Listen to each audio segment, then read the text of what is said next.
sangat harus kita syukuri dan kita perhatikan. Dari sisi perkayuan pun sudah semakin sulit sebetulnya. Kami juga ekspor kayu sudah mulai adanya FSC, deforestasi dengan berbagai macam sertifikasi yang mahal dan tidak terbeli apalagi oleh skala UKM. Di Eurasia sendiri kami memiliki FSC untuk new wood sama recycle wood. Tapi hampir 10 tahun yang lalu saya didatangi oleh IKEA. Kebetulan di tahun 2000 Eurasia mensuplai IKEA sekitar 3 tahun untuk produk Pandanus Placemate sama Glass Coaster sekitar 3 juta unit.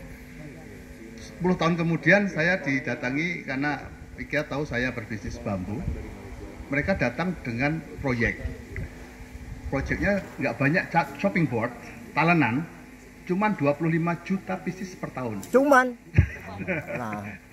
Itu mereka datang ke Jogja loh ya, artinya meeting dengan kami dan bagi saya kan ini peluang besar sebenarnya. Sampai detik ini pun itu belum realisir. Dan salah satu yang harus dipenuhi oleh IKEA waktu itu adalah suppliernya bambu itu harus bersertifikasi FSC. Itu lebih tidak mungkin lagi. Karena yang ada saat ini, sejak saat itu pun sebenarnya IKEA mau memindahkan pasar industri bambunya dari China, yang saat itu China, Vietnam, ke Indonesia. Nah, salah satu yang menjadi kendala saat itu saya diskusi, pertama FSC itu tidak mungkin saat itu ya, tapi itu kan bisa dilakukan dan mungkin teman-teman dari Bambu Lestari juga sudah mulai melakukan itu. Yang kedua adalah industri, karena IKEA sangat ramah efisiensi. IKEA sedikit rada masuk angin kalau kita bicara handcrafted yang kerjanya lambat.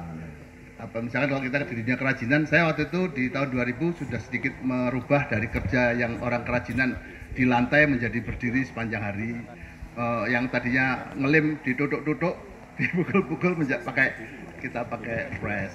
Nah, maksud saya saat ini itu adalah peluang besar dan sampai detik ini IKEA belum menemukan supplier itu untuk bambu laminasi ya yang sudah digagas oleh teman-teman.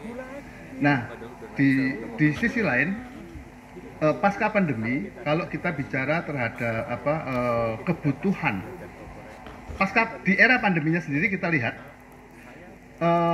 perilaku konsumen di seluruh dunia saat pandemi ya, saya flashback sedikit saat pandemi, dengan dikurungnya mereka ada di rumah tidak boleh kemana-mana, yang mereka lakukan adalah berbenah rumah, dan memperbaiki taman, memperbaiki atap, memperbaiki peralatan rumah tangganya.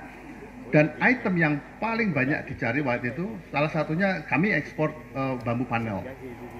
Di saat pandemi kita naik 30%.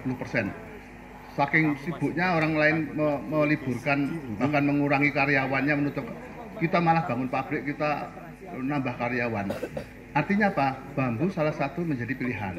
Kemudian lantai kayu, lalu basketry itu salah satu yang menjadi pilihan saat pandemi. Dan juga yang perlu sampai saat ini teman-teman penggiat bambu, saya pikir terutama yang di UKM juga harus semangat, bahwa karena banyak sekali desa-desa yang menanam bambu itu patah semangat datang ke kami, bahkan Pak Lurahnya datang, saya sudah cerita tadi, mereka ini punya bambu banyak sekali programnya, mana-mana bambu, tapi nggak bisa jual. Sementara dinas-dinas itu adanya kegiatannya senangnya training, ngabisin anggaran lah kurang lebihnya begitu. Nah, kemudian saya bilang persoalannya sederhana, market. Disinilah sebenarnya pihak di sini pemerintah itu pun juga harus sedikit menyalurkan anggarannya, misalkan ke KLH adalah bagaimana memfasilitasi teman-teman UKM memasarkan produk bambu ini ke kancah tidak hanya dalam negeri tapi luar negeri. Jadi mungkin anggarannya tidak hanya untuk penanaman bambu, Bu, juga untuk bagaimana membuka jalan untuk akses market. Dan Membantu itu mesin-mesinnya, sebenarnya Pak. Ya? Membantu mesin-mesinnya Pak yang mahal itu, Pak. Ya, kalau itu nanti tugasnya Pak Tauin. Ini Pak Tauin. Jadi itu. Terus satu item lagi, satu tren lagi yang perlu kita cermati.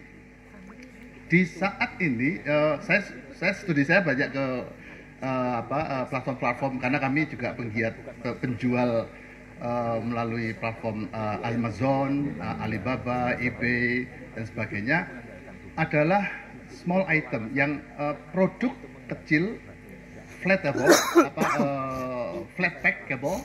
Lalu yang bahasa sederhananya adalah ramah ongkos kirim. Jadi itu, saya dengan Pak Mukoda, dengan Pak Dudi, dengan Pak Agus BKU, dengan teman-teman dari Klaten, juga dari Bambu Bos, kami sudah sering sekali membahas. Bahkan kita sekarang hampir setiap minggu ekspor bambu gazebo yang kami libatkan teman-teman dari Klaten, hampir setiap minggu. Bahkan mereka sekarang mengembangkan pasarnya lah, produksinya.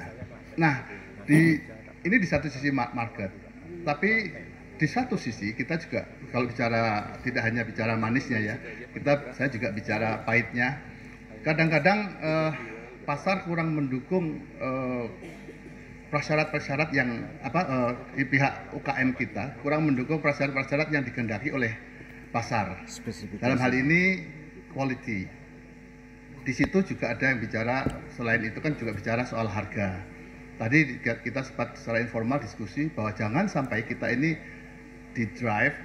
disetir oleh buyer yang menghendaki harga yang rendah, tapi kita sendiri sebenarnya sudah tahu bahwa harga rendah itu, apalagi di dunia bambu, sangat tidak mungkin. Karena bambu ini mungkin bisa jadi lebih mahal dari kayu, treatmentnya segala macam. Dan satu keuntungan sebenarnya yang harus disyukuri, bambu ini lebih fleksibel dari kayu. Kalau kayu mungkin sepanjang 6 meter tidak mungkin membuat satu komponen. Kalau bambu kan sangat memungkinkan, gitu ya Pak. Artinya apa? Kalau kayu sudah nggak mungkin, itu sudah 4 meter aja deh, nggak usah jauh-jauh. 4 meter itu sudah nggak mungkin membuat satu komponen papan gitu. Sepanjang 4 meter sudah harganya sudah tidak ternilai, itu kayu hara yang kalau di perkayuan. Nah, bambu ini sangat mungkin. Nah, yang tadi saya sampaikan, bagaimana kita teman-teman UKM itu harus mawas diri bahwa kita tidak mengekspor sesuatu yang waton.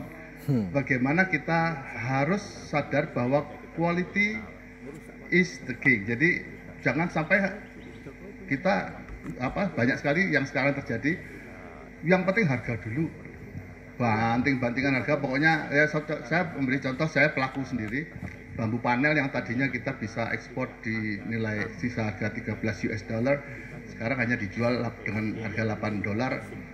Itu pun tanpa di treatment, dan yang lebih saya prihatinkan banyak upahnya sangat rendah karena kita penganut fair trade. Nah, salah satu yang harus diperhatikan di satu sisi ini adalah juga fair trade. Terus di satu sisi yang lain, mungkin ini kepanjangan saya ngobrol, yang penting lagi ini kita bicara di political dunia. Amerika itu semakin mengurangi pembelian mereka dari China. Perang dingin. Salah satu pembelian terbesar mereka dari Amerika itu adalah bambu. Dan ini sebenarnya kesempatan untuk tekstil Indonesia. Saya sudah didatangi beberapa customer yang selama ini beli bambu dari China. Saya bilang, kenapa nggak ke China kalian? Saya bilang gitu. Dan yang terjadi, tren yang sekarang ada di Jepara, banyak pabrik-pabrik sudah dikuasai oleh industrinya tuh di orang Cina semua isinya. Sampai yang ngamplas pun bahasanya bahasa Cina. Nah, ini gambaran, nggak apa-apa. It's business. Jadi kita bicara bagaimana bambu kita bisa manfaatkan, bahwa permintaan pasar dunia, dalam hal ini Amerika deh, bahwa bambu yang tadinya mereka banyak beli dari Amerika, kita sudah bergeser ke Indonesia. Nah, di satu sisi lain, yang untuk mensubstitusi kayu, di industri rumah. Saya dan Pak Mengkodas, Pak Dudi sudah sedikit memulai.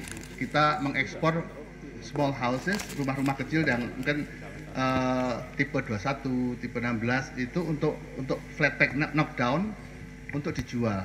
Nah, salah satu trennya adalah di Eropa yang saya bicara, itu mereka membuat rumah-rumah kecil yang kalau summer itu disewakan kurang lebih selama 3-4 hari kurang lebih 1.000 euro. Nah, ini kesempatan kita untuk teman-teman di pedalaman mungkin membuat rumah bambu kan tidak sesulit kalau membuat laminasi. Nah, bagaimana Perbubi ini menjadikan organisasi ini sebagai salah satu wadah. Nanti Bapak Ketua, kami sangat berharap bisa menjembatani kebutuhan pasar dan pelaku-pelaku UKM ini diolah, dibahas bersama-sama dalam konsep kolaborasi tadi. Terima kasih. Wassalamualaikum warahmatullahi wabarakatuh.